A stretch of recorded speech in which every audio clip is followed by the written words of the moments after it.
If you somehow managed to stumble upon this video before watching my LAFRO TALE video, then you should definitely turn around and check that one out first. But if you have seen it, then you're about to hear some absolutely insane additions to that theory that were given to me by you guys. That video received almost 2,000 comments, and some of those ideas were just so mind-blowing that I had to make a video about them. I mean, some of your favorite YouTubers even reacted to it live on stream. But think again about all... And it makes sense. I saw it coming, but I didn't, like... Oh. I have to rewind. But without further ado, let's get into it.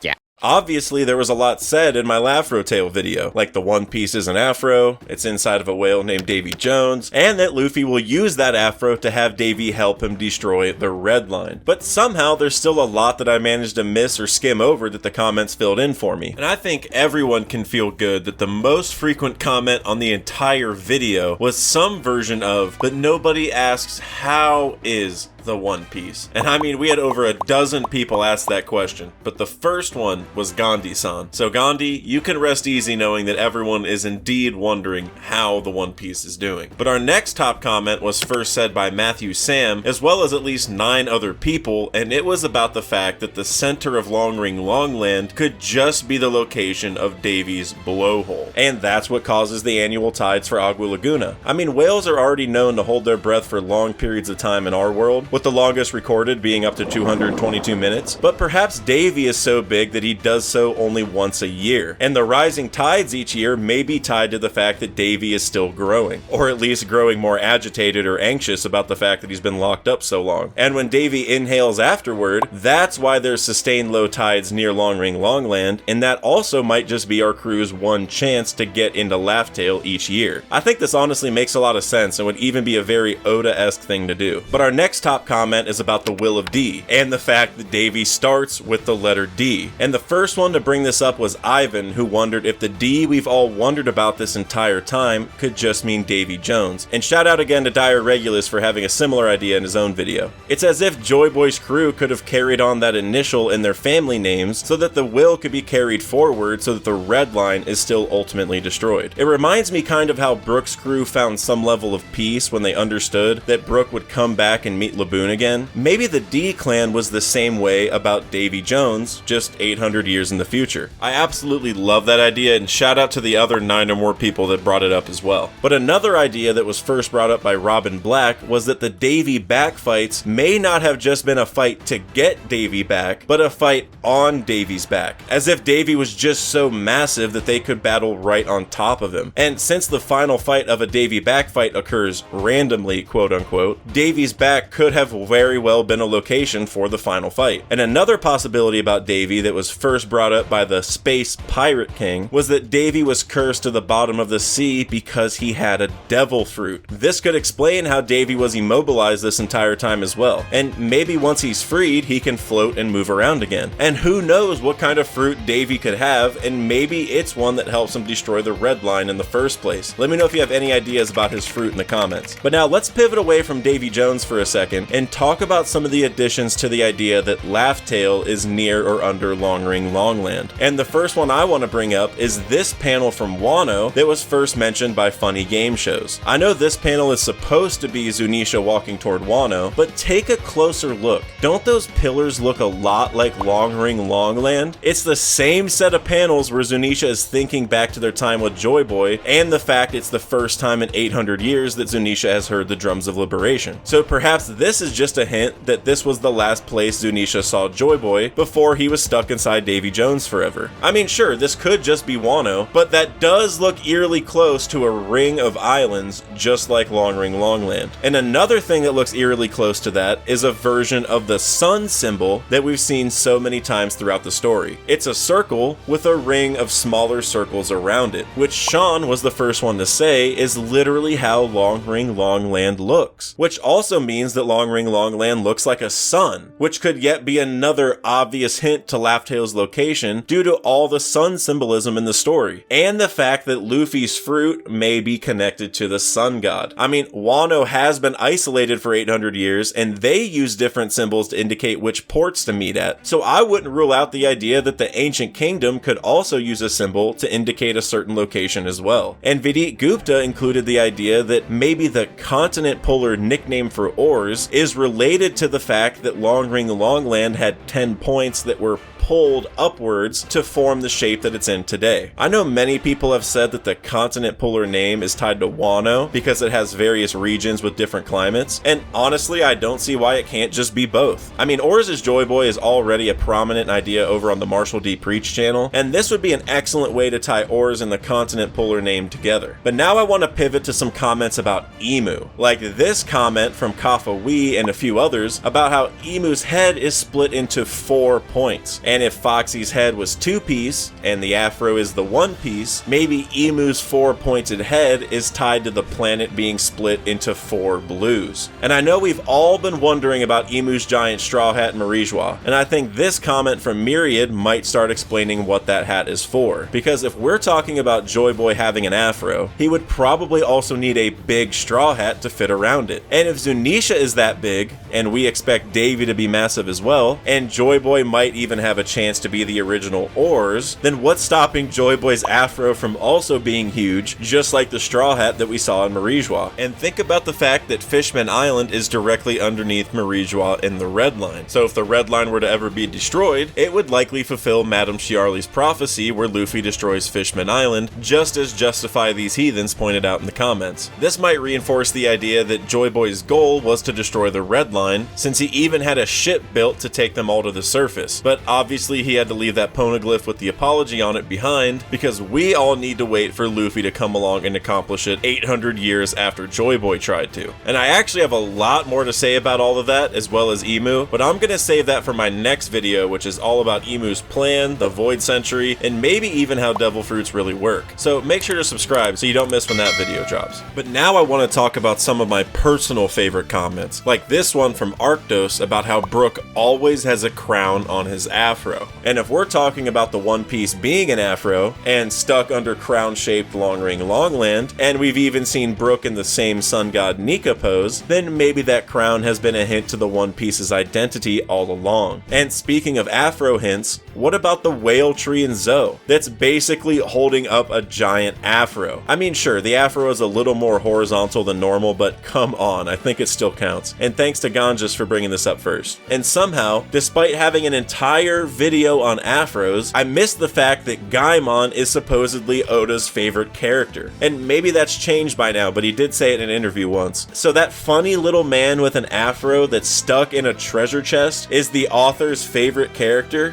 Why? Very interesting. Thanks to Vidit Gupta again for bringing this one up. And something that I realized on my own was that the chapter with Gaimon was also titled, "You Are a Rare and Precious Animal." I know the island is filled with animals, so that may just be the simple answer for the chapter title, but after all I've said about the afro and its connections to Davey Jones potentially, maybe this was yet another subtle hint that the final treasure is tied to some type of rare creature. Kind of like the color page for the chapter titled My Friend that I showed in the original video, which contained a massive whale with a crown. And one of the stars of my LAFRO Tale video was Old Man Tanjit, but Homie Seal pointed out that I somehow missed the fact that Tanjit was in chapter 0, or otherwise known as the Strong World chapter. Someone asked him if he's heard the news about Roger's death, and then he ignores it and just says that he wants to be the world's stilts champion. Doesn't that kind of remind you a little of Luffy's one-track mind when he always proclaims that he wants to be the Pirate King? And when we met Tanjit, he was up on his stilts for 10 whole years, meaning he may very well have accomplished his dream of becoming the world's stilts champion. And I mean, if he appeared in chapter 0 and looks a lot like Oda's drawing of Davey Jones, there's almost no doubt to me that he's more important than he seemed the first time around. One of my personal favorite ideas though is about Whitebeard, and the fact that he was supposedly the man closest to the One Piece. And what did his ship look like exactly? A whale. And his ship was called the Moby, Dick, which is yet another famous seafaring story. And that story was based on a giant sperm whale. So perhaps Oda is just gonna tie the stories of Davey Jones and Moby Dick together by having Davey be the actual whale, and Whitebeard's ship was just somewhat of a precursor, you could say. Kinda like Curly's Curated Goods was saying down in the comments. I mean, I did theorize that Davey could have been Joy Boy's ship already, so I think this could all add up perfectly. And also, Luffy painted his Jolly Roger onto Laboon's face, and all you really need to turn something into a pirate ship is a Jolly Roger. Could this all just be adding up to the idea that Davey Jones was actually Joy Boy's ship back in the day, and that's where Laugh Tale is at right now? Maybe Davey will even have the symbol of Joy Boy in the Ancient Kingdom painted on him, just like Laboon has the Straw Hat logo. And the very last idea that I'd like to bring up is one from Sedez, about how Luffy may just be getting traits of all three types of fruits naturally, while Blackbeard is kind of cheating the system to get all three types. And this stemmed from the idea that Luffy already has paramecia and zone capabilities, so if he truly can affect environments permanently, like the environment that we saw at Long Ring Longland that I talked about, then he may have Logia capabilities as well. I mean, we saw Katakuri already have a special paramecia because it somewhat had Logia properties, and Katakuri's was very similar to Luffy's already. And this would build an interesting juxtaposition between Blackbeard, who basically cheated to get all three types of fruits, and Luffy, who stumbled upon it by luck,